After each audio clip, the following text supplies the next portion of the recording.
Welcome back to the shop. Today I'm going to convert this Bauer 18 gauge 20 volt brad nailer into use the Walt standard batteries. I previously did this one, but the video did not turn out, so it's going to get trashed. And they're identical tools, really. I'm hoping to be exactly the same. These are a little bit different than some of the other tools. All you're really going to need is number 2 Phillips. Take the right side screws out. Taken a few out already. And 3mm hex for the interchangeable belt loop, hanger, rafter hanger, whatever you hang it with. It's got a nut on the back side, so it's probably gonna be, there it goes. All right, that's that. Keep the nut from falling away. Oh yeah, I've been using this already, using the adapter. So I've been using the adapter to test the tools out in the 90-day replacement period, just so before I bother converting them over. And this is what I'm keeping, so let's see if I got another one here. Oops, wrong one. So it's typical. I have not done much work on this yet, so I guess tools you're going to need would be something, any kind of pair of pliers to grab onto these inside terminals and make them go away. And then you can see it here, this little black piece of plastic, doesn't that match up with the notch? It's on the wrong side, of course. That has to go. That's into that. And my adapter makes a pretty good gauge. So when you look at it, line it up, yeah. These corners stick up and interfere with the battery sliding on nicely. So it takes just a minute, or depending what you're using, less, just to nip these out of the way.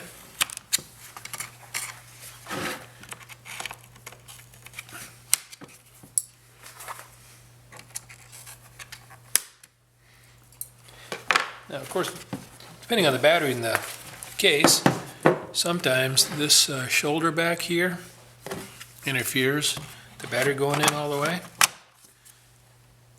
Yep, so that's going to be need to be polished off a little bit. Oh yeah, luckily I did this one already, so this little surface here, focus, has been polished off already, so that's not a big or hard thing to do. What a mess.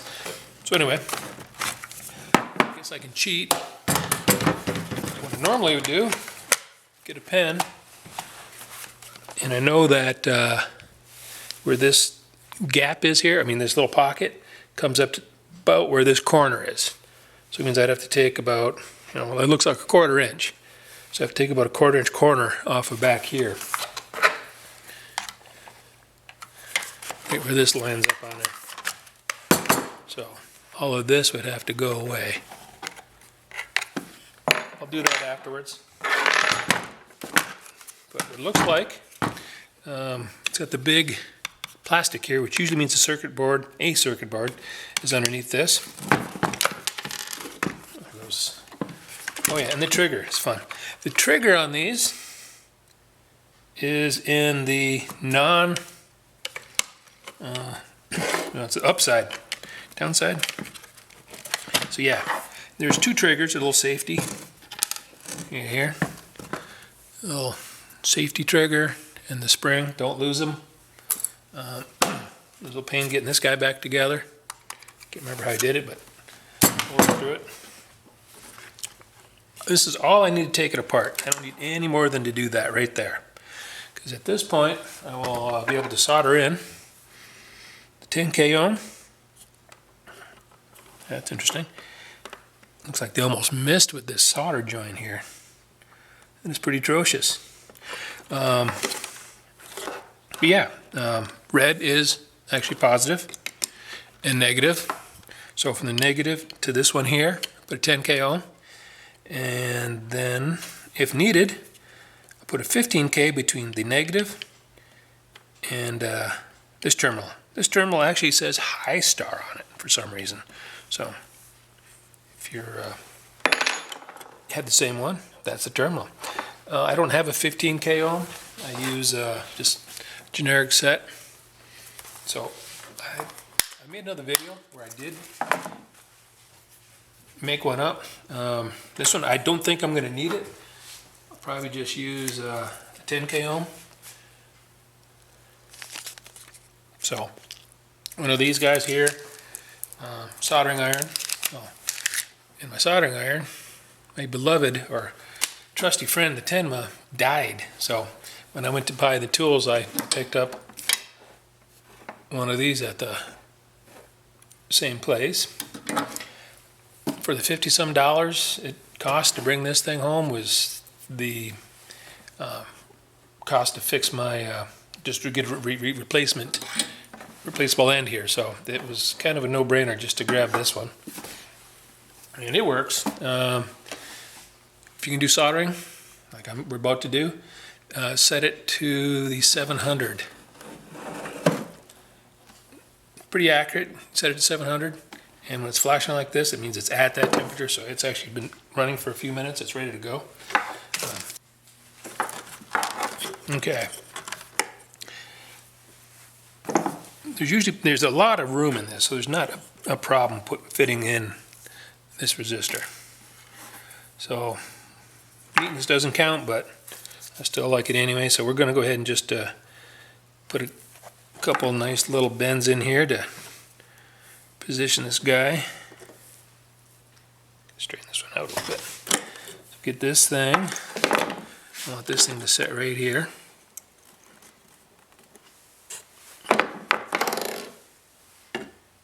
You look at the back of my hand. Nice. Okay. So I'll just make the bends so this thing fits. It's a little long.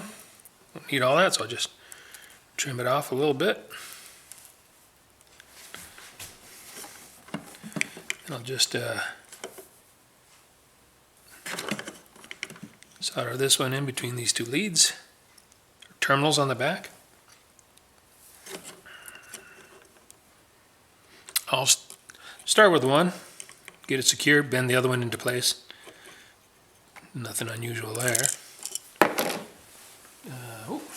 Use a little bit of really thin solder, rosin core.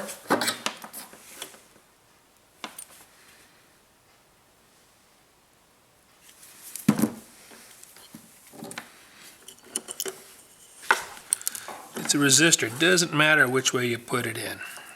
I mean, it really doesn't matter. It works frontwards or backwards. Let's see this here. Try to get this thing hot enough to melt. It'll take a few more seconds before it goes shiny. Starting to shine up here.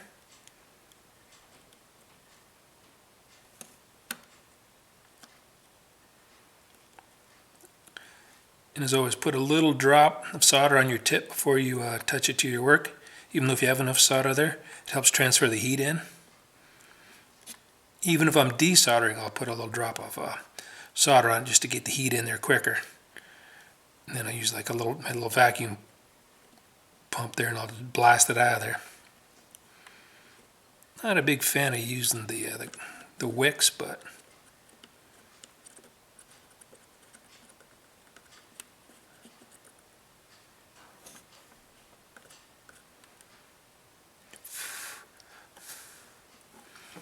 okay, that wasn't too terrible, only slightly. Just slide this over here. Alright, should be ready to solder now. Again, just a little drop on there.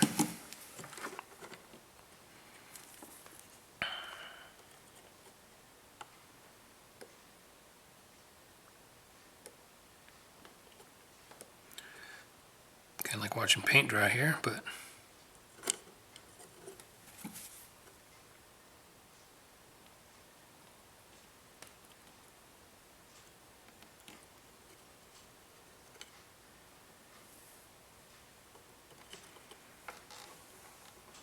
not super pretty, but it will work, I'm assuming. Yeah, so now we have a 10K ohm in the proper spot. Guess a guy could just slide this in and see if that's all we need to do. Except it has, oops, watch my head here. The triggers are buried down in here, so.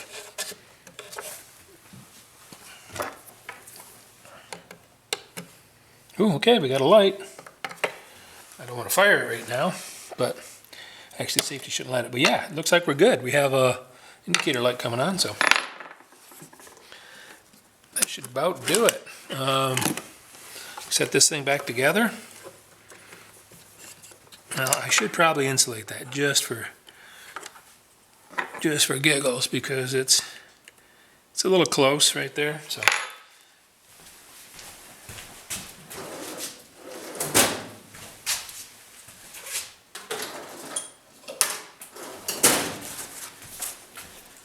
Don't need anything excessive, just a little piece of black tape probably will, just a tiny piece, don't even need a huge piece, so one up, slip it in there. Sticking my fingers more than anything. Come on, shimmy it in there. There we go. Shimmy, shimmy, shimmy. All right. See that? It's fairly well isolated, even with this thing banging away, and if I drop it, it shouldn't bounce in and do any shorting. Kind of important. I want it to last a while. Okay, so there. Now the next horrible task will be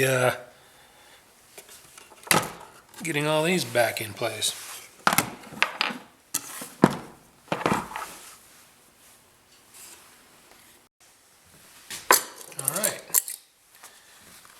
Well, it did help putting the trigger in the, I'm going to call it a safety. There's a little switch in here underneath this thing, so you have to press this to make this thing fire. So, helpful hint, guess what this is all about. This is the side the screws are on. This is how I normally have it laying when I'm working on it, but flip it over, screw side down when it's open, then it'll set in there better. There's a lug on the top and a lug on the, in the left and right sides, both of these. Little circular dent where the round part fits into, and there's a spring and a little lever that pushes on the actual switch itself. So I get the bottom one in, the round parts together, set in there, get it kind of set in where it needs to be. It'll kind of hold, and then then there's a notch or pocket where the spring sets. So it's sitting in there kind of up on top of it, not in the right spot. So take my little screwdriver and just reach in there and pull it in, and then set it in there, and then it'll stay. It holds it in place. Do that to both of those, and carefully grab her and start pinching it together. Guiding it in, you have to make sure that this part lines up correctly. And you'll hear it snap. A piece of it will slip in and slide past each other. Once you get it close, while you're still holding it, find at least a screw. I got one right here and here so far, just to get it started. Hold it together so anything doesn't fall apart on you. So it'll probably work right now, but you know, so you put all these screws in here for a reason. And before I go over to the sander, I want it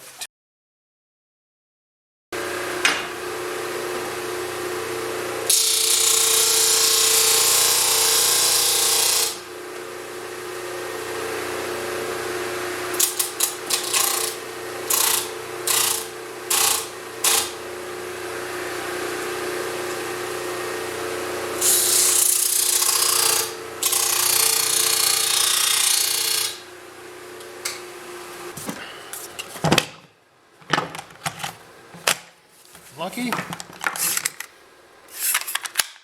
Light comes on, that's a good sign. Boom.